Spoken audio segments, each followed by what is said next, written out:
네, 지난 시간에 이어서 편청무시입니다. 지난 시간에 꽃그림을 보고 그 그림에 관해서 얘기할 때 본다는 것이 뭐 편청무시 환자가 꽃그림을 본다는 것이 아니라 그 꽃그림에 관해서 얘기할 때 그것이 옆에 있는 그 꽃그림을 보고 이렇게 따라 그리기가 아니라 그냥 기억 속에 있는 꽃을 한번 그려보라 했는데도 왼쪽에 대해서는 무시가 일어났다. 그 내용과 이어서 이 경우에도 보겠습니다. 이 경우에 지금 이제 큰 성당이 있는 어떤 그런 지역입니다. 비지약과 그의 동료들 이제 이 연구를 하는 이제 학자들이 되겠죠. 연구자들이 이 연구자들과 여기서 이제 편청무시를 갖고 있는 이분이 이제 잘 아는 이제 그런 큰 유명한 성당이 있는 이제 광장을 이 편청무시 환자로 하여금 그죠? 성당을 마주보고 광장에 서 있을 때 그 당신이 이 머릿속에 그려지는 그 장소를 한번 그려보라. 아니면 그 장소에서 당신이 잘 알고 있는 어떤 그러한 뭐 가게라든지 그런 것들을 얘기를 해보라 이렇게 했단 말이에요. 또 한편으로는 비그림에서는 그런 당신이 성당을 등지고 성당 그 계단에 앉아서 이렇게 광장 쪽을 바라보고 있는 중에 당신이 또 그 성당 주변에 잘 아는 장소들을 다 얘기를 해보라 한 다음에 그걸 표시하니까 이 경우에도 어디 왼쪽 부분에 대해서 무시가 일어나더라 얘기하고 있습니다. 자, 읽어보면 A는 반청무시증, 이게 이제 편청무시를 이게 번역한 거예요. 반청무시, 편청무시, 즉 왼쪽 무시 환자가 성당과 마주보고 있는 위치에 써 있다고 생각한 다음 생각나는 건물 장소를 그려보라, 얘기해보라고 한 거예요. 그리고 B는 성당 앞 계단에 앉아 있다고 가정한 다음 반응한 결과를 나타낸 겁니다. 검은 점은, 여기서는 검은 점이 아니라 빨간 점인데 이 빨간 점은 환자가 기억해낸 건물 및 장소를 표시한 것이다. 환자의 왼쪽 면에 위치한 장소 또는 건물보다 오른쪽 면에 위치한 장소, 건물이 훨씬 더 많이 기억했다. 왼쪽에 대해서 무시가 일어났다는 얘기죠. 이 결과는 편청무시가 제가 앞 시간에 이미 말씀드린 그대로 감각, 지금 시각, 청각, 그 감각 자체의 문제가 아니고 또 기억 자체의 문제 장애가 아니라는 것을 보여주는 거예요. 주의가 안 되어진다. 그쪽으로 주의만 일어날 수 있다면은 다른 감각이나 기억 그런 인지 과정들은 정상적이다. 즉 주의라는 어떤 인지 과정에 지금 문제가 있는 것이다라고 이렇게 보여주는 예입니다. 자, 그래서 한 줄 정리를 해봤는데 주의 기능은 좌방구보다 우방구가 우세하다. 따라서 우방구의 주의 기능과 관련된 내 부위가 손상되면 이제 두정엽이 되겠죠. 손상되면 왼쪽에 대한 무시 현상이 일어나는데 이를 편청무시라고 한다. 한편 좌방구의 주의 기능이 손상된 경우에는 오른편에 대한 무시가 일어나지 않는다. 그렇죠. 우리 맨 처음에 이 주의의 대뇌 기능 편제와 관련해서 맨 첫 번째 본 슬라이드 그림 보면은 왼쪽 뇌, 오른쪽 뇌, 그죠? 왼쪽 뇌가 망가져서는 오른쪽 세상이나 세상에 대한 주의만 안 되어지니까, 하지만 오른쪽 뇌가 양측 다 되어지기 때문에 좌방구 손상에서는 이러한 편청무시, 오른쪽에 대한 무시가 일어나지 않는 거죠. 자, 네, 좋습니다. 네, 그리고 다음 슬라이드 보시면, 이제는, 이것도 앞에 내용은 이제 보고 있는 이제 시지각과 관련된 내용이 한데, 지금 요것은 주의하고도 관련되고, 또 시지각, 보물, 시각을 통해서 우리가 뭔가를 알게 될 때, 지각하게 될 때, 좌우 방구의 기능 편제화를 보려는 겁니다. 자, 앞에서는 지난 시간에 이어서 조금 앞에서는 앞에 그림 한 개는 주의 기능의 좌우 기능 편제화를 봤었고, 지금 요 내용은 시지각에 있어서 좌우 기능이 편제가 일어난다는데 이것이 앞에 얘기한 주의하고도 또 관련이 있어요. 일단 CG가 있어서 기능 편제가 어떻게 되느냐. 자, 이거 봤을 때 어떤 모양, 어떤 글자를 표현하고 있습니까? 하면 H자, B, 알파벳 B가 모여서 H자를 지금 표현하고 있네요. 이렇게 우리는 알 수 있죠. 이 경우에 여러분이 H라고 지각할 때는 어디? 오른쪽 뇌가 더 활성화되어지고 이제 뇌 스캔을 하면서 뇌를 촬영하면서 이제 그렇게 동시에 여러분이 지각을 할 때 그 어느 부위가 활성화되는지를 이제 볼 수 있고 그렇게 이제 연구한 결과를 지금 얘기하는 겁니다. 그리고 이 H자를 이루고 있는 것이 B다라는 것을 여러분이 알 때 꼭 뭐 굳이 말로 하지 않더라도 실험자한테 그런 보고를 하지 않더라도 여기 그런 부분이 B자로 이루어진 H자 다라는 것을 아는 그때 H자에 여러분이 주목할 때 H자를 지금 여러분이 지각할 때는 오른쪽 뇌가 그리고 요런 B자로 이루어졌다는 B라는 것 알파벳에 주목할 때는 왼쪽 뇌가 더 활성화되는 것을 보여줘요.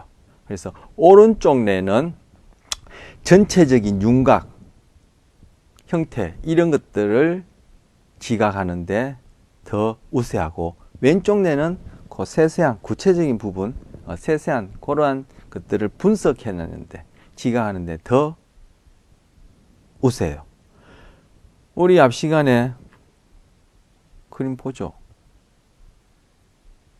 예, 이 경우에 보면 우방구가 뭐예요? 이 전체적인 환경.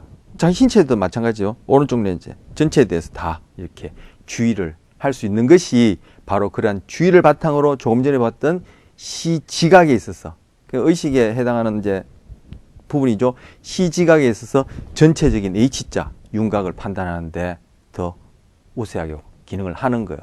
왼쪽 뇌는 그렇지 않죠. 예. 왼쪽 뇌는 세부지각, 시지각에 있어서 세부지각 하는데 그렇게 우세하기 때문에 여러분이 이게 B라는 알파벳을 지각할 때 왼쪽 뇌가 더 활성화된다. 그렇게 얘기합니다. 여기서 분석적 지각은 좌뇌, 그리고 전체적 지각은 우뇌 이렇게 됩니다. 큰 합성 문자의 이름을 말하라고 했을 때, 즉 H자죠. 피음자의 우방구가 더 많이 활동했고 작은 개별 문자의 이름을 대라고 할 때는 알파벳 B가 됐죠.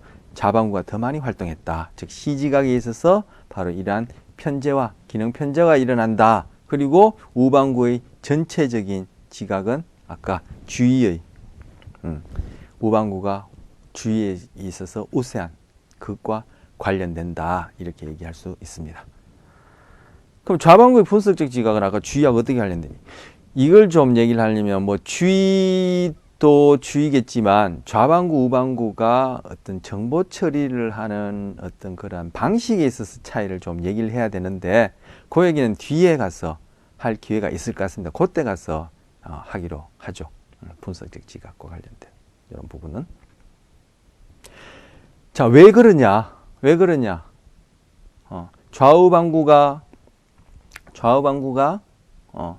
오른쪽 왼쪽 환경 자기 오른쪽 왼쪽 신체에 대해서 다 두루 주의를 잘하기 때문에 우세하기 때문에 그렇다 이렇게 얘기를 할 수도 있고 지금 신경학적인 측면에서 지금 시각과 국한해서 보자면 그림을 좀 볼까요? 저 한참 앞에 가야 될 것 같은데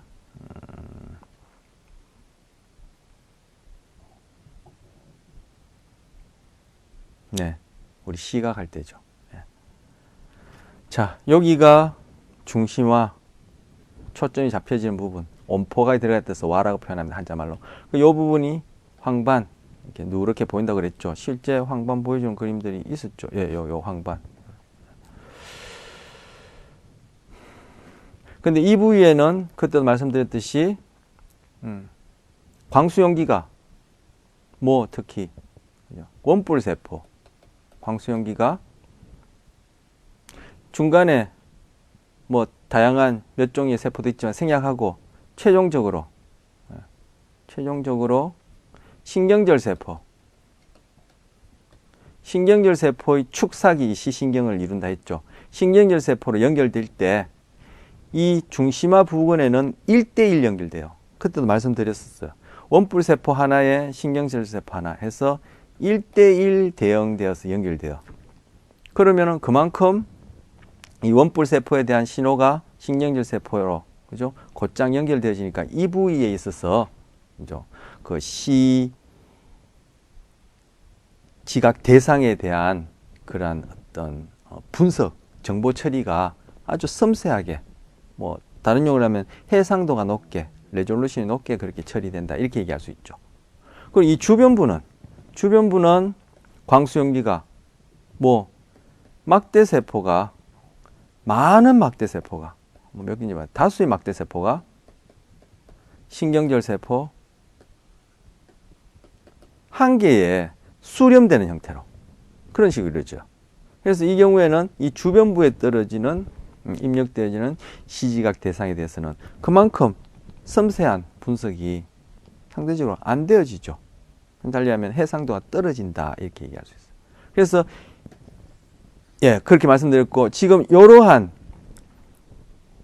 차이를 어디에 대응시켜서 생각할 수 있냐면 우리 호문클루스, 운동 호문클루스, 감각 호문클루스를 얘기할 때 손이나 손가락, 특히 엄지손가락, 얼굴, 특히 입술, 혀 이런 부분들은 그죠? 호문클루스에서 비정상적으로 크죠. 우리 실제 몸 보기보다. 그것이 왜? 결국 그 부위의 운동과 감각을 담당하는 1차 운동 피질, 1차 체감각 피질의 세포가 더 많기 때문에 달리 얘기하자면은 그죠? 그 부위에서 시작되어지는 그런 감각신경과 이 1차 체감각 피질에 있는 신경세포 간의 연결이 그죠? 상대적으로 적은 숫자가 달리 1대1 연결에 가깝다. 1대1 연결에 가깝고 등이라든지 호문클루스에서 그렇게 뭐 이렇게 허벅지 부분이라든지 상대적으로 작게 그려진 그 부분들은 그 부위의 감각신경, 그 몸부에서 시작하는 감각신경과 결국 1차 체감각 피질에 있는 그 신경세포가 연결이 이 막대세포와 신경절 세포, 주변부 시각과 비슷하게 많은 감각, 우리 신체를 시작하는 감각세포가 상당히 적은 체감각 피질의 세포와 연결되어지기 때문에 그렇다라고 그때도 이제 말씀드렸었습니다. 자, 다시 돌아갔어요.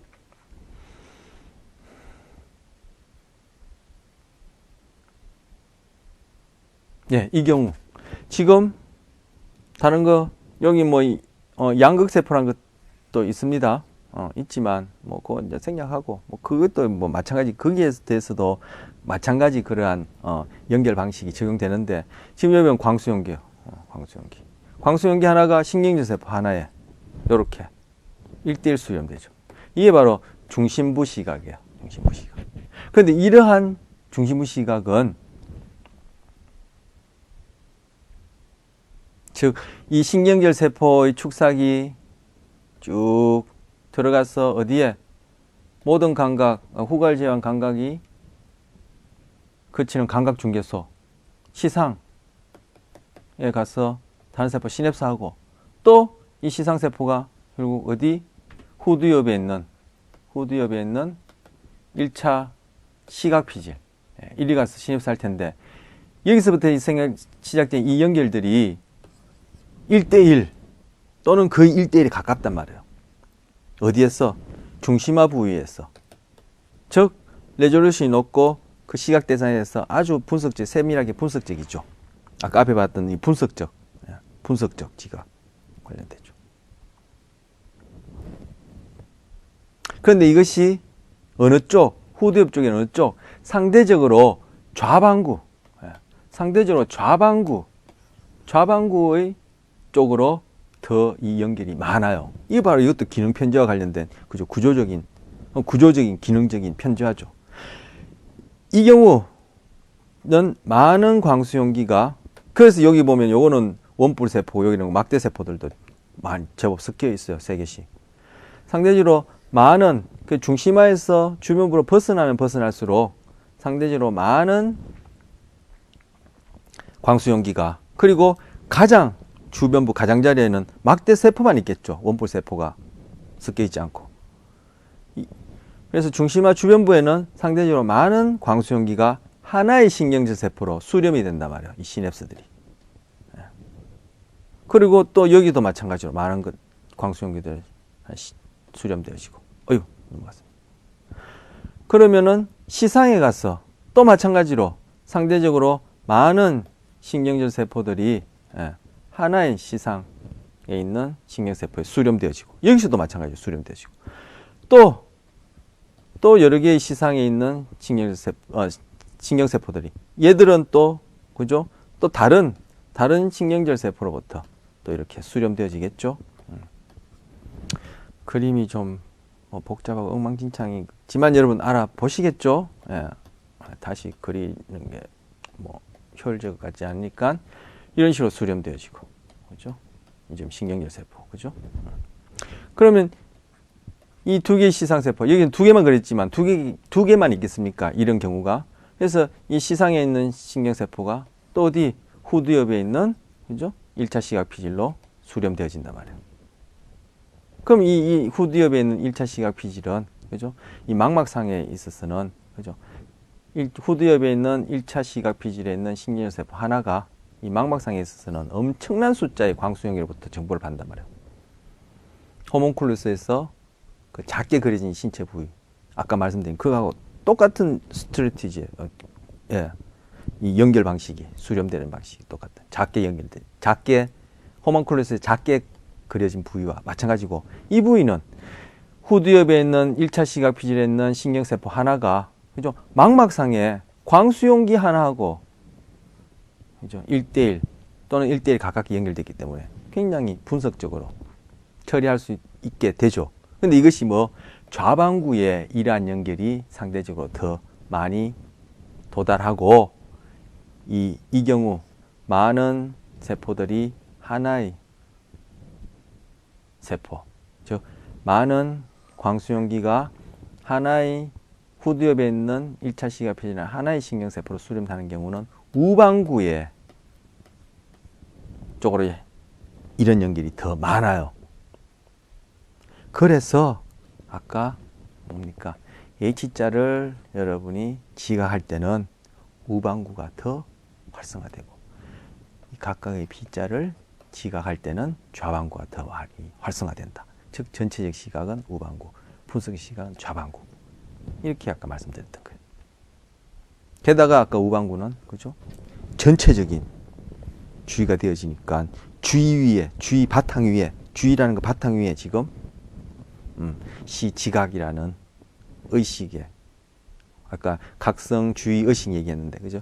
의식에 해당하는 주의 위에 지금 시지각 부분, 그렇게 연결해서 우방구의 주의기능 편제화하고도 지금 관련해서 그걸 토대로 지금 좌방구, 우방구의 이러한 시각 경로의 그러한 수렴 차이로 그런 전체적 분석과 세부적인 분석, 분석적 지각과 전체적 지각, 그것이 시지각에 있어서 좌우 기능 편제가 일어난다. 이렇게 말씀드릴 수 있는 것입니다. 자, 이 부분 다시 좀 지우고요. 자, 그 다음 슬라이드 보시면 금방 그것과 관련된 겁니다. 이 그림 보시면 왼쪽에는 뭐 채소, 과일 이런 것들로 사람의 형태를 보여주고 있어요. 중간에 책을 통해서 사람의 형태. 그리고 가장 오른쪽에는 이 짐승의 머리, 동물의 머리를 가지고 몸이나 몸통, 그리고 이 머리 부분 가지고 이렇게 사람의 얼굴을 보여주고 있어요. 만약에 시지각과 관련해서 전체적 분석에 관련된 오른쪽 뇌가 망가졌다 하게 되면은 이 그림을 보면은 여기에 호박도 보이고 뭐 사과도 보이고 그 위에는 제가 뭐 마늘입니까 당근입니까 이런 것도 보이고 고추도 보이고 이런 걸 알아볼 수 있지만 이것이 결국은 전체적으로는 어떠한 형상을 지금 보여주고 있냐면 알아보지 못해요. 지금 우방구의 전체적인 시지각과 관련된 기능이 망가졌을 때 이 그림 보면 중간 그림 같은 경우에는 책 뭐 이렇게 큰 책, 물론 당연히 색깔도 보겠죠. 작은 책들 뭐 그죠? 뭐 이렇게 쭉 위에는 펼쳐진 책 이렇게 얘기를 하겠지만 이게 지금 전체적으로 어떤 형태를 지금 보여주고 있는데 하면은 몰라요. 마찬가지로 제일 왼쪽에도 그렇고. 거꾸로 그죠? 좌방구의 분석적 시지각과 관련된 그런 부분이 손상되었다면은 이 전체적으로 사람 이 사람 옆모습 앞모습 보여주네, 중간에는 코수염도 달렸네, 특수형 코수염도 달렸네. 이거 지금 각각의 그림 사람 얼굴 보여주고 있는 이 구성되어 있는 그 요소, 분석적 지각 관련된 요소는 뭐지 하면 알아보질 못해요. 이게 바로 시제각에 있어서 전체적인 지각과 분석적인 지각의 좌우 기능 편제화와 관련된 내용입니다. 자, 읽어보면 상이하 물체절로 구성된 얼굴들, 폐쇄성 두부 손상. 이게 이제 폐쇄성 두부 손상. 폐쇄성 두부 손상의 예를 얘기함으로써 이게 뭔지 말씀드리는 게 좋겠네. 이 많이 이게 두들겨 맞으면 이게 권투 선수들 하면은 이 두개골 안에서 이 뇌가 자꾸 흔들리다 보니까 그런 이제 뇌를 둘러싸고 있는 그 질긴 조직들 또는 이 뇌의 그런 뼈 두개골, 뇌가 아니라 이 두개골 벽면에 이게 뇌가 부딪혀서 일어나는 손상을 이제 폐쇄성 두부 손상이라고 그래요. 폐쇄성 두부 손상을 입은 어떤 사람은 이 그림을 얼굴로 인식하고 어느 게 눈이고 코인지 등을 지적할 수 있지만 그 구성 요소들이 무슨 물체인지 알지 못했다. 그는 심지어 이 얼굴들이 물체들로 구성되어 있다는 것조차도 자각하지 못했다. 이 경우에는 전체적인 시지각은 되어지는데 부분적인 시지각과 관련된 왼쪽 부분이 망고졌다 이렇게 볼 수 있겠죠. 네. 자, 시각적 지각에 있어 분석적 지각이 일어날 때는 좌방구가, 전체적인 지각일 때는 우방구가 더 활동적이다. 그것이 왜 그러냐? 아까 시각계의 그러한 시냅스들의 연결 방식, 즉 수렴 방식의 차이로 그렇다. 또 한편 우방구가 전체적 주의에 있어서 우세하기 때문에 그렇다. 연결해서 말씀드릴 수 있고요. 자, 그 다음 그림 보시면. 자, 여기 소디움 아모바이탈 검사에서 쭉 읽기를 복잡하게 내놨습니다. 여러분 한번 관심 읽어보시고, 여기 보시면 제가 빨간 밑줄을 그어 놓은 게 있어요. 좀 더 굵은 걸로 그어 놨으면 잘 보일 텐데, 여기 뇌전증 그어 놨어요. 뇌전증. 제가 여기 지금 표시하면 되겠네요. 뇌전증. 자, 여기 나오는 사례에 지금 뇌전증이 바로 이 간질을 얘기하거든요. 요즘은 뇌전증이라 불러요. 간질에 대해서 우리의 그런 편견, 뉘앙스상의 또 부정적인 것이 있어서 요즘 뇌전증이라 얘기하는데, 자, 여기 나오는 사례의 어떤 분이 32세 변호사분이 뇌전증이 생겼어요. 그래서 그걸 이제 제거를, 아주 좁은 부위에 뇌전증이 일어났기 때문에. 뇌전증은 한번 제가 말씀드렸나요? 뇌량 말씀드렸나? 제가 기억이 그러네. 자, 뇌전증은 간질이라 알려진 뇌전증은 뇌의 어떤 부위의 그 세포들이 비정상적으로 활동을 많이 해서 일어나는 것이 원인이에요. 우리 첫 시간에 신경세포가 전기신호를 일으키고 그것이 다음 세포로 신경전달물질 분비해서 즉 화학신호를 통해서 그 다음 세포로 또 전기신호를 일으키게 하고, 이런 것들이 이제 복잡하게 어우러져서 우리의 행동, 마음이라는 그런 것들, 기능을 가능하게 한다라고 했는데, 뇌가 그죠? 전반적으로 그 세포들이 비정상적으로 전기신호를 많이 일으키면, 즉 과활성화되면은 이 뇌전증이 상대적으로 아주 심한 거죠. 빈번하고. 아니면 아주 좁은 부위에 그렇게 이제 세포들이 비정상적으로 과활성화되면은 거기에 상응해서 또 기능적인 문제가 있을 텐데, 그런 경우는 이제 수술을 통해서 그 부분을 이렇게 제거를 하는 것이 오히려 치료에 있어서 효과가 좋고, 전반적으로 그렇게 될 때는 그거는 약물을 써야지 수술을 해서는 곤란하죠. 그래서 이 경우에 지금 아주 국소적인 부위에 이제 뇌전증을 일으키는 비정상적인 세포들이 있기 때문에 이제 수술을 해서 그걸 제거를 하려고 해요.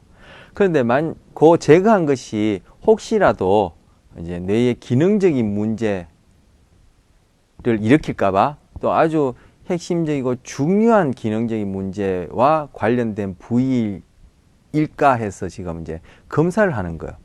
그런데 여기 나온 변호사가 왼손잡이에요. 왼손잡이. 자, 뒤에 나올 얘기할 거 관련되는데, 자, 뒤에 나오는 얘기가 뭐냐면 언어 기능, 언어 기능에 있어서의 편제화를 보려고 하거든요. 오른손잡이는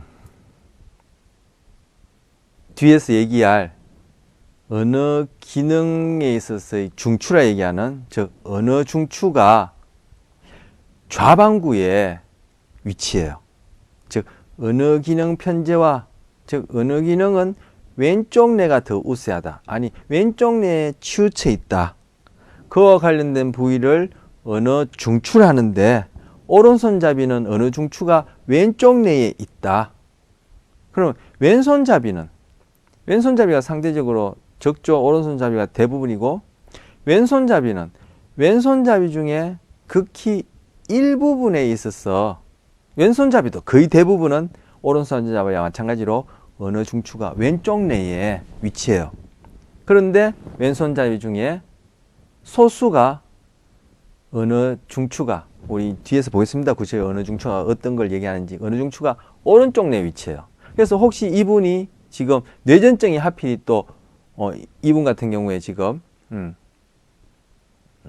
오른쪽 뇌에 일어났는데 바로 그 뇌전증이 일어난 부분이 마침 또 지금 어느 기능하고 관련된 어느 중추 가까이라고 여기지는 오른쪽 뇌에 만약에 이분이 어느 중추가 있다면 그 부위에 가까이라고 여겨지는 부분에 지금 문제가 있단 말이에요. 그래서 그걸 제거를 하면은 혹시 이분이 어느 상실증이 일어날까 싶어서 지금 이 사람이 왼손잡이인데 오른쪽 뇌 수술을 해야 되는데 혹시 오른쪽에 어느 중추가 있을까 해서 소디움 아모바비탈 검사라는 걸 해요. 이걸 다른 말로 와다 검사라고도 해요. 왜 그러냐? 이 검사를 처음 도입한 그죠? 그분이 이름이 와다라는 사람이에요. 그래서 와다 검사라고 얘기하는데 그걸 해요. 그래서 지금 보면은 경동맥, 그죠? 목경자죠. 목에 있는 동맥, 심장으로부터 뇌로 들어가는 이 동맥, 예, 이 동맥이 이렇게 오른쪽 왼쪽인데 여기 지금 오른쪽에다가 마취약을 집어넣으면은 즉 진정제가 되어지는데 소디움 아모바비탈이 진정제인데 요걸 집어넣으면은 그죠? 여기 지금 그러니까 왼쪽에다 집어넣으면 왼쪽 뇌만 뇌 기능이 쭉 떨어져요. 그래서 오른쪽 뇌만 기능을 하게 되고 왼쪽 뇌는 그 마취가 돼 버리는 거죠. 그리고 오른쪽 지금 마주 보니까 오른쪽 왼쪽 제가 헷갈리는데 오른쪽 경동맥에다가 지금 이 진정제 마취약을 주입하게 되면은 오른쪽 뇌만 이렇게 또 마취가 되어져 버려. 그러면은 지금 금방 말씀드린 대로 어느 기능과 관련된 어느 중추가 오른쪽에 있는지 왼쪽에 있는지 그죠? 요렇게 그죠? 각각 마취해보고 한쪽 뇌만 기능할 때 어느 검사를 해본단 말이에요. 그래서 지금 이제 수술 전에 이런 검사를 하는 거예요. 그때 주입하는 약물이 이제 바비추렛이라는 약물인데 이 바비추렛 약물이 어떻게 작용하는지를 얘기를 하려면 또 뭐 다른 얘기 기니까 뭐 어쨌든 뭐 이런 약을 주입합니다. 그래서 소디움 아모바비탈은 이 바비추렛 계통의 이제 약물이에요. 자, 그렇게 한 다음에 이 사람한테 어느 검사를 쭉 해봤어요. 자, 중간 부분 제가 읽지 않고 이분에게 어떤 사물을 보여주고 그죠? 그 사물을 받느냐라고 물어봐요.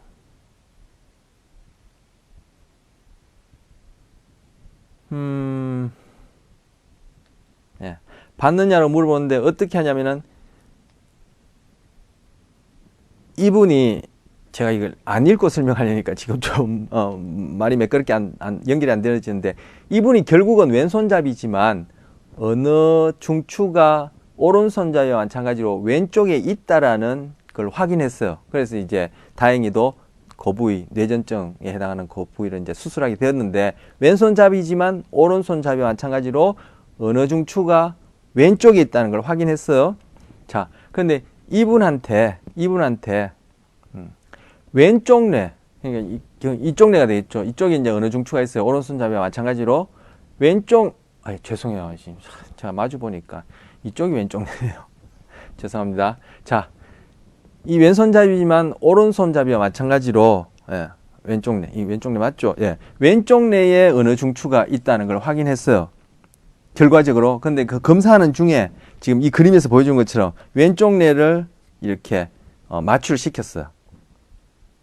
그런 다음에 오른쪽 뇌가 지금 기능하는 중에 어떤 사물을 보여주고 그것을 받느냐, 그 사물의 이름이 무엇이냐, 이렇게. 그죠? 받느냐, 말을 알아들으려면 어느 중추가 있어야 되겠죠. 또, 받다는 걸 자기가 자각하고 그에 따라 이 사물은 봤다, 그리고 이 사물은 뭐 사과다, 배다, 뭐 삼각형이다, 사각형이다, 자동차다. 얘기를 하려면 이것도 결국 언어 기능이 있어야 돼요. 언어 중추가 작동을 해야 돼요.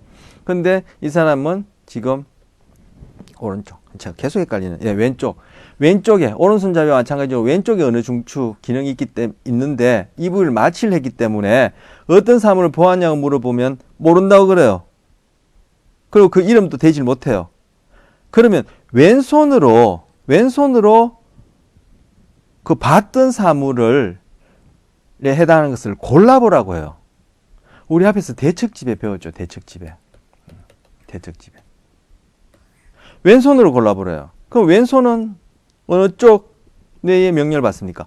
오른쪽 뇌의 명령을 받죠. 바로 지금 마취되지 않은 이쪽 뇌의 명령을 받아요. 명령을 받아요. 그런데 정확히 골라낼 수 있어요. 왼쪽 뇌를 통해서는 지금 마취가 되기 때문에 무엇을 봤는지 의식도 자각하지도 못하고 말도 못하고, 하지만 왼손, 즉 오른쪽 뇌에 지배받는, 오른쪽 뇌에 기능하고 있으니까 왼손으로는 그 대상을 골라내요. 왜냐하면 거의 비언어적 우방구는 비언어적이다, 그렇게 얘기를 하거든요. 그런데 조금 이따 보겠습니다. 또 우방구 나름대로 언어와 관련해서 관련된 기능을 하는 게 있는데 왼손을 조절하기 때문에, 즉 대측 지배하기 때문이죠. 반대로 거의 언어 좌방구는 마취되었기 때문에 사물에 대해서 기억도 못하고 말도 못하는 거예요. 지금 언어 기능과 관련해서 지금 살펴봤지만 이 언어라는 기능이 결국 우리의 여기 보면은 의식하고도 관련되고, 의식 중에서도 내가 자각할 수 있는 수준의 의식 안에도 비의식도 의식이지 않습니까? 비의식 수도 있는데 이 경우에는 내가 자각할 수 있는 의식과 관련되고, 그죠? 기억하고도 관련되고, 내가 무엇을 봤다고 얘기하려면 그 짧은 시간이지만 그것도 기억이거든요. 이런 것들하고도 관련되고, 이때 기억도, 그죠? 내가 자각할 수 있는, 의식적으로 접근할 수 있는 이러한 기억이고, 그걸 또 언어로 표현할 때, 그죠? 이것도 바로 언어란 것도 이 의식과 결부되어 있는 그런 기능인데, 그런 것들은 안 되지만 오른쪽 뇌, 즉 의식 이전 수준에서, 의식 아래 수준에서 비언어적으로는 인식하고 있다는 거죠. 의식, 자각할 수 있는 수준 아래에서 알고 있다는 거예요. 그래서 오른쪽 뇌의 지배를 받는 왼손으로 골라보라면은 툭 골라내요. 자, 이렇게 좌뇌, 우뇌는 앞에서는 주의 기능, 그다음에 시지각과 관련해서 기능 편제와 봤었는데, 이 경우에는 언어 기능에 있어서 기능 편제와, 그리고 언어 기능이라는 것이 의식하고 직결되어 있는데, 즉 의식, 내가 자각할 수 있는 의식 아래 수준에서의 기능은 오른쪽 뇌와, 그리고 내가 자각할 수 있는 의식 수준에서의 기능은 왼쪽 뇌의 기능이 더욱더 치우쳐져 있다, 편제화되어 있다, 그렇게 얘기할 수 있는 겁니다. 또 기억에 있어서도 결국 기억한다, 내가 스스로 알 수 있는 어떤 기억 과정이라는 것은 결국 의식의 내용이 되어지는 거죠. 그래서 지금 여기 기억과 관련해서도 그렇게 이제 아까 얘기를 했던 것입니다. 자, 요걸 토대로 다음 그림 보시면요. 자, 드디어 이제 언어 기능의 편제화입니다. 그리고 언어 중추, 언어 중추, 아까 말씀드렸죠. 언어 중추가 어디 좌방구에 치우쳐져 있다. 그래서 언어 기능의 편제화가 나타난다. 아까 그렇게 말씀드렸어요. 언어 중추에는 뭐가 있느냐? 자, 여기 보시면 여기 이제 중심구, 그죠? 이 앞쪽이 전두엽, 두정엽, 또 이 언어하고 직접 관계없지만 또 우리 복석겸, 여기가 중심구 바로 앞쪽에 1차 운동 피질, 중심구 바로 뒤쪽에 1차 체감각 피질 이렇게 있죠. 그리고 여기 후두엽, 여기 척두엽 이렇게 돼요. 이 척두엽은 그때 우리 뇌해부학에서 동영상 볼 때 제가 잠깐 말씀드렸었습니다. 많은 이 척두엽이 청각과 관련된 기능을 한다. 그 이외에 또 기억, 학습, 정서 이런 것하고 관련되는데, 그건 또 해당하는 내용 할 때 기회가 있으면 하기로 하고, 여기서는 지금 언어 기능과 관련해서 지금 말씀드리자면 요 초록색 표시한 녹색으로 표시하면 요 부분이 1차 청각 피질이에요. 그래서 primary auditory cortex 이렇게 얘기해요. 그 바로 1차 청각 피질에 인접한 요 부위, 지금 주황색입니까? 오렌지 색깔로 표현한 이 부위가 뭐냐? 베르니케 영역이라고 해요. 이게 바로 언어 중추예요. 베르니케 영역. 이 베르니케는 이 부위의 기능을 처음으로 소개한 분의 이름이에요. 그래서 그분이 이름을 따서 베르니케 에어리아, 베르니케 영역이라 번역하고, 어떤 기능? 워드 레코니션, 즉 언어의 제인, 언어 이해.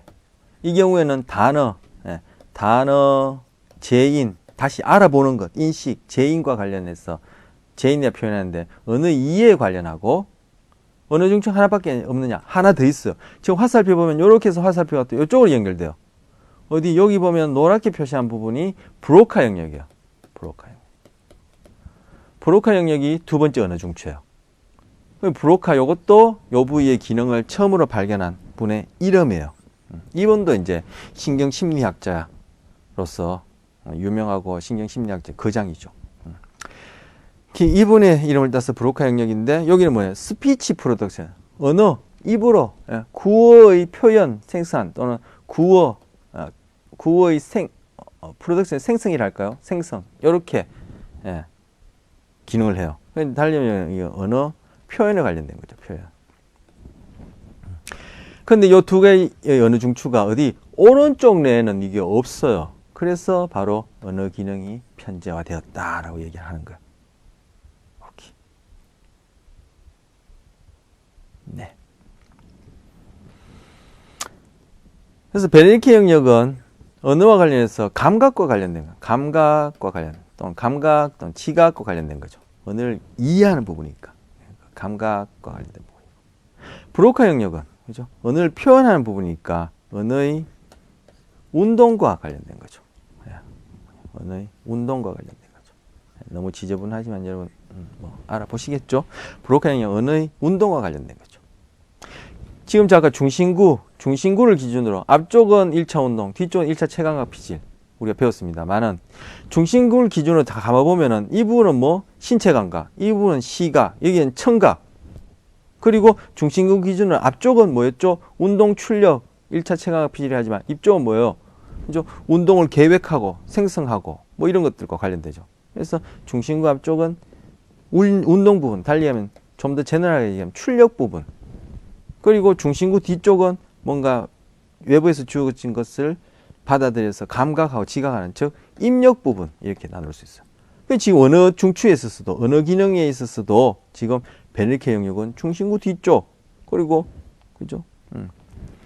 글자 이전에, 그죠? 아니면 뭐 글자 언어 어떤 그 의사소통을 위한 어떤 상징 기호 이전에 먼저 우리는 듣고 말하는 것부터 시작되었죠. 진화적으로도 그게 훨씬 더 먼저고.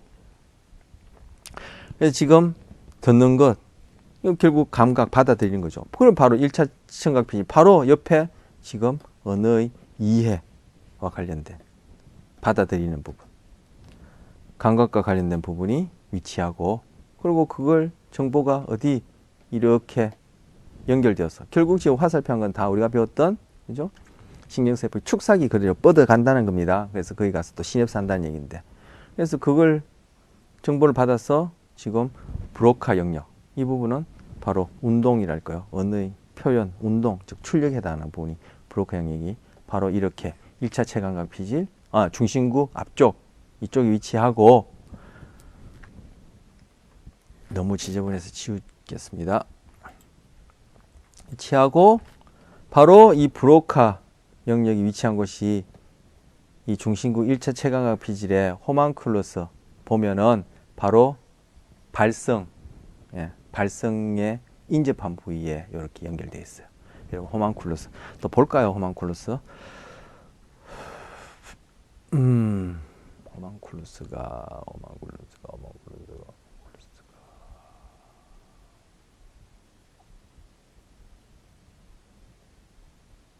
예. 아까 여기가 브로카 영역이거든요. 여기 보시면 입술, 그죠? 여긴 너무 거시적으로 나왔으니까 더 세세하게 볼까요? 여기 옆으로 그린 그림이 없나? 예. 요 방향으로 그린 그림이 없고 지금 이제 다 절단면을 보여주고 있는데 바로 이제 그 입술 이 부분을 여기 보세요. 보컬라이제이션 써놨죠. 보컬라이제이션 여기까지 입술 뭐 턱 뭐 성대 여기 있죠. 성대까지 해서 요 화살표 있죠. 맞지? 요만큼 여기서부터 여기까지 해서 보컬라이제이션 이렇게 돼 있어요. 요쪽에는 보컬라이제이션 없죠. 왜? 요건 지금 뭐 체감각 피질이고 요거는 운동 1차 운동 피질 이건 1차 체감각 피질이니까 1차 운동 피질. 브로카 형이 한 요쯤 있겠죠? 예, 요쯤. 우방구 말고 요건 우방구고 이건 좌방구니까 그죠? 우방구 말고 좌방구에 요쯤 있겠죠? 거기에 해당한 부위가 바로 여기 보컬라이제이션에서 표시한 부분 바로 그걸 인접했습니다. 이 경우는 1차 체감각 피질이니까 여기는 뭐 그죠? 있을 리도 없고 또 당연히 우방구에는 이 부위가 브로카 영역이 아니니까 또 여기는 있을 리 없고.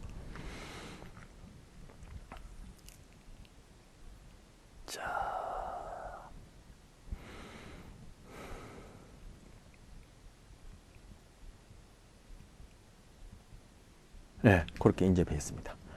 자, 그런데 만약에 이 부위가 손상되었다. 다른 부위는 괜찮은데 이 부위가 손상되었다 하면은 베르니케 영역 손상, 언어 이해 또는 단어 제인이라 표현하는데 이것이 안 되겠죠. 이런 경우를 뭐 베르니케 실어증 또는 아까 말씀 감각이라 했는데 감각성 실어증 뭐 이렇게도 표현해요. 네, 베르니케 실어증이라고. 그러면 여기는 괜찮은데 여기는 정상인데 이 부분이 망가졌다 하면 당연히 브로카 실어증이죠. 브로카 실어증. 뭐 표현성 실어증 뭐 이렇게도 얘기를 하는 걸로 제가 알고 있습니다. 브로카 실어증. 그럼 이 경우 뭐 언어 표현에 문제가 있겠죠. 언어 표현에 문제가 있겠죠. 이렇게 실어증, 베르니케 실어증, 브로카 실어증으로 나눕니다. 자, 이 그림도 한번 보겠습니다. 베르니케 실어증입니다. 다음은 한 베르니케 실어증 환자 P와 치료자 T의 대화를 옮긴 것이다. P 페이션트를 테고 T는 뭐 테라피일까요? 뭐 모르겠습니다만 트리트먼트일까요? 뭐 트리트일까요? 예, 어쨌든 T 묻습니다. 성함이 어떻게 되십니까? 그러니까 P가 사갑을 내고 있는데 이름이 어떻게 되십니까? 어쩌고저쩌고 나와요. 자, 마지막 요 내용을 좀 보죠. 베르니케 실어증입니다. 베르니케 실어증은 아까 단어 이해에 있어서 문제이다. 감각의 언어 기능 관련해서 뭔가 감각, 지각하는 데 문제가 있다고 했어요. 자, 지금 해변가 그림을 보여줘요. 실어증 검사하는 검사 중에 웨스턴 실어증 검사가 있어요. 이게 바로 신경심리학, 임상신경심리학에서 사용하는 그런 도구들이에요. 검사 툴들이에요. 검사 도구예요. 이렇게 해서 이게 심리학이라는 뜻이거든요. 자, 임상신경심리학에서 쓰는 툴인데 해변가 그림을 가지고 이걸 얘기를 해보라는 거예요. 그러면 이 베르니케 실어증 환자가 얘기합니다. 내 점점점 그거 해변에 내 점점점점 그냥 뭐해 그거는 애들이 놀려 해려 가지고 있고 고해를 놀고 어른들이 내는 거 같고 점점점 집을 큰 애들이 가지고 얼떨어 어르게 노는 것 같아서 그게 인자 스크린을 차지해서 뭐 쭉 얘기 납니다. 이 땡땡땡은 말을 머뭇거리는 표시인데 머뭇거림이 없이 쭉 얘기를 해요. 그런데 무슨 말인지 해변가 그림이라는 것을 여러분들이 모른다면은 그죠? 이 뭐에 대해서 얘기하는지 모르고 이 말만 들어봤으면 여러분 속에 머릿속에 상상이 안 돼요. 뭘 얘기를 하는지. 브로카 실어증입니다. 똑같이 그런 해변가 그림을 보여주고 얘기를 하래요. 아 점점점 어느 것 점점점 얘 점점점 아 얘들은 점점점 애들은 공을 점점점 점점점이 엄청 많아요. 즉 표현에 문제가 있죠. 하지만 가만 보면은 애들은 공을 갖고 배구를 하고 할아버지 할머니는 산책을 하고 아가씨는 기타를 치고 그리고 강아지가 있고 호텔이 있고 지금 여러분 이걸 가지고 해변가 그림이라는 것을 이 검사지에 쓰여지는 그 해변가 그림만큼 여러분이 정확하게 여러분이 뭘 얘기하는지는 그림을 그리지 못하더라도 상상을 못하더라도 이 얘기만 들어보면은 아까 베르니케 실어증과는 달리 애들이 공놀이 한다? 할아버지는 산책하고 아가씨는 기타를 치고 그럼 공원이라 생각하겠죠. 사무실이라 이렇게 생각하진 않겠죠. 그 호텔이 있다. 아, 이게 뭐 호텔 주변에 어디, 그런 공원인가 보다. 이렇게 생각할 수 있어요. 요런 차이가 있어요. 브로카 실효증은 비유하자면 외국어를 처음 배운 사람이, 그죠? 원어민을 만나서 대화하는 것처럼. 우리 뭐, 저 같은 경우 영어를 처음 배웠을 때, 그죠? 단어 몇 개, 문법도 배웠지만 아직까지 익숙하지 못하고 잘 기억도 안 나고. 그래서 얘기할 때 뜨문뜨문 얘기하죠. 의문문을 어떻게 만들지 잘 모르고, 하지만 단어 몇 개 얘기하면은 네이티브를 만났을 때 이것이 지금 터미널이다, 영화관이다, 아니면 호텔이다, 이런 경우에 그 맥락을 통해서 그 단어 키워드를 가지고 상대방이 알아들을 수 있어요. 그래서 브로카 실효증은 외국어를 처음 배운 사람이 처음 회화하는 것 같은 이러한 것과 비슷해요. 그 비유할 수 있어요. 이 사람들은, 그죠? 단어는 통해서 표현하는 것까지는 건 해요. 그 표현의 문제니까 이해는 하고 있다는 얘기죠. 하지만 그것들을 문법적으로 잘 연결시켜서 조사도 이렇게 해서 해가지고 문법적으로 잘 연결시켜서 완성된 어떤 그런 구어를 생성해내는데 문제가 있는 거죠. 언어 표현에 문제가 있는 것이고, 베르니케 실효증은 브로카 실효증과 연속적으로 막 뭔가 계속 끊임없이 막 이렇게 얘기를 해요. 제버왁기라 그러는데 막 그냥 이렇게 내뱉죠. 내뱉는데 거기에 보면은 전혀 이해할 수 없어요. 그죠? 이게 바로 언어의 이해와 관련된, 그죠? 그런 감각성 실효증이라 했는데, 감각과 관련된 문제가 있기 때문에 이러한 특성 현상이 나타나요. 자, 이러한 브로카 실효증, 베르니케 실효증 어디? 좌방구와 관련된 언어 중추가 각각 손상됐을 때 일어난 현상이다. 그렇게 얘기를 합니다. 이게 바로 언어 기능의 편저예요. 자, 이것과 관련해서 우리 동영상 하나 보죠. 보면 이제 바로 베르니케 실효증, 브로카 실효증에 관한 내용이 나옵니다.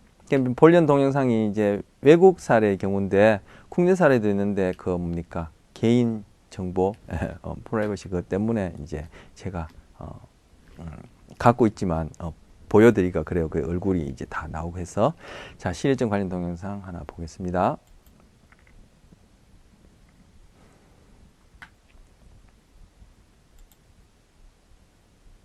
자, 베르니케 어페이지아 실효증부터. Okay, Bruce, how are you? I am fine, almost dying, good, fine. Okay, Bruce, okay. Now I want you to do something for me. Can you please explain what you see in the picture right here? Okay, there is a green colored tree, which from the color of the green that can be understood. From the color of the green, that is a tree. On the right part of the painting, there is a blue bank. From the color of the bank, that is good. I don't understand.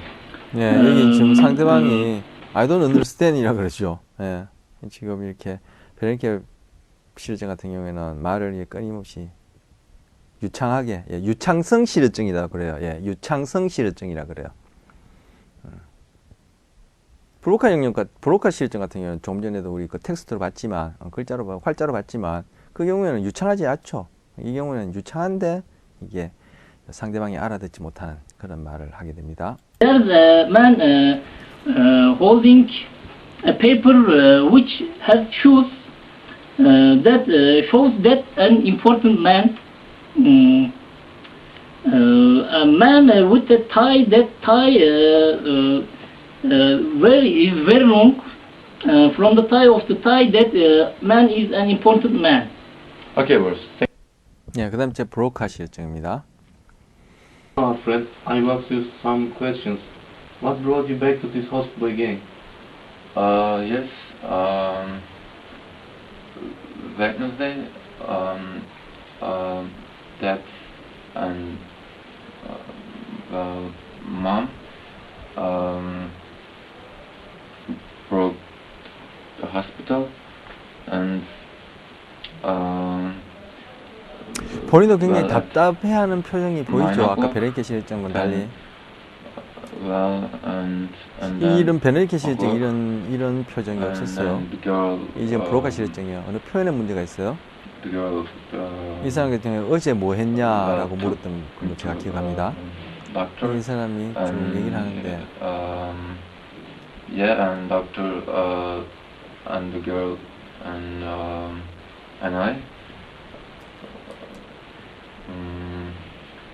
Well, and the doctor's room. The doctor came and 예, 이 경우를 제가 여러분 들으신 중에 제가 얘기를 해서 어떤 이 내용이 뭐 말 얘기하는 게 이제 잘 안 들릴 것 같아서 제가 멈췄습니다만 이걸 다른 말로 눌변 실어증이라 그래요. 아까는 베르니케는 유창성 실어증이고 이건 눌변. 이 말이 우리가 뭐 연습을 잘 하지 못할 때 상대방에서 말을 이렇게 조리게 못할 때 이제 그죠?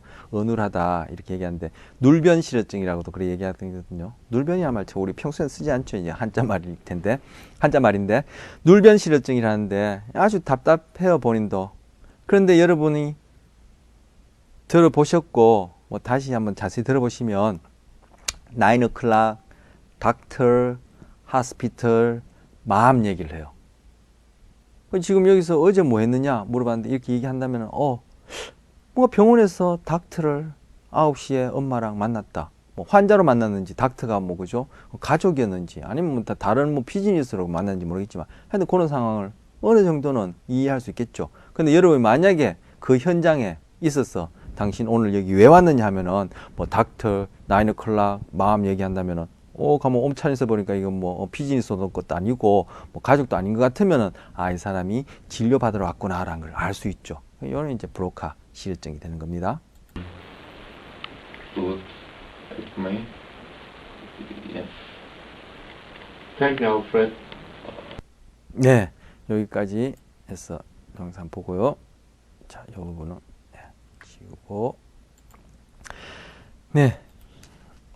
그래서 또 한 줄 요약해보면 언어 이해에 중요한 네 부위를 베르니케 영역이라 하고 이 부위가 손상된 경우를 베르니케 실어증 또는 뭐 감각성 실어증 뭐 또는 유창성 실어증이라 한다 했죠. 한편 언어의 표현에 중요한 네 부위는 브로카 영역이라 하며 이 부위가 손상된 경우는 브로카 실어증, 눌변 실어증 뭐 이렇게 얘기합니다. 그리고 이 두 언어 중추는 모두 좌반구에 위치하기 때문에 바로 언어 기능의 편제와 언어 기능이 편제화되어 있다라고 그렇게 얘기를 하는 겁니다. 예. 오늘 언어 기능의 편제화 그리고 아까 시지각에 있어서 전체적인 시각, 분석적 시각의 기능 편제화 살펴봤습니다.